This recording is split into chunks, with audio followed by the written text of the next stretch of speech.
বাংলাদেশ আর এক পাও এগোতে পারবে না।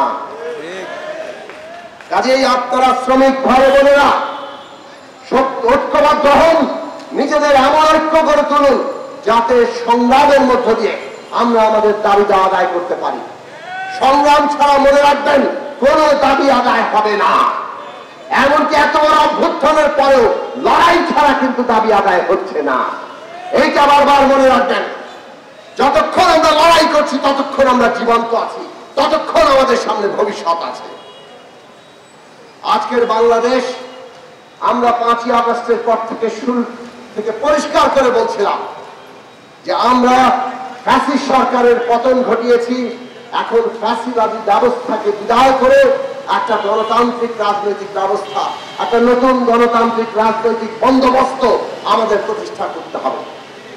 তার জন্য দরকার রাষ্ট্রের ক্ষমতার একটা ভারসাম্য আনা। ক্ষমতার মধ্যে কোনো ভারসাম্য নাই, সব ক্ষমতা একজন ব্যক্তির হাতে। এই অবস্থা বদলাতে হবে, ভারসাম্য আনতে হবে, সেটা আনলেই জবাবদিহি তৈরি হবে। এই জন্য সংসদ, বিচার বিভাগ, রাষ্ট্রের নির্বাহী বিভাগ, সবগুলো প্রতিষ্ঠান কিভাবে একটার সাথে আরেকটার ভারসাম্য সৃষ্টি হবে সেই দিকে আমাদের যেতে হবে।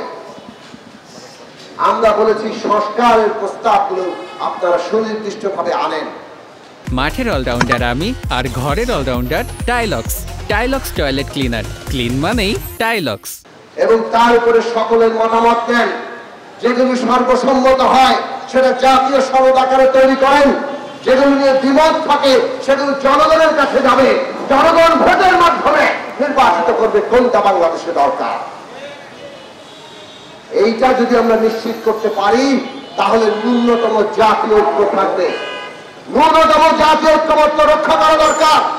কেননা আমরা যদি এই ফ্যাসিবাদ বিরোধী আন্দোলনকারী শক্তিসমূহ নিজেদের মধ্যে ঐক্য রক্ষা করতে না পারি তাহলে পতিত ফ্যাসিস্টরা তার সুবিধা নিবে, তার দেশি বিদেশিরা সুবিধা নিবে।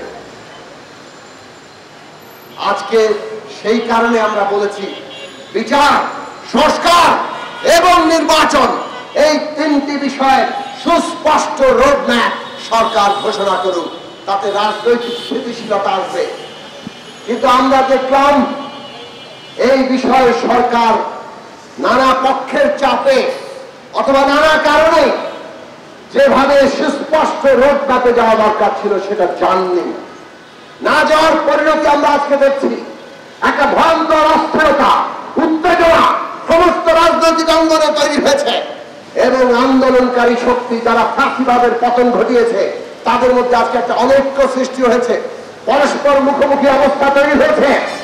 মনে রাখবেন এই পরস্পর বিরোধ এবং মুখোমুখি অবস্থা কেবলমাত্র ফ্যাসিস্ট শক্তি তাদের দেশি বিদেশি মিত্রদেরকেই সহায়তা করবে।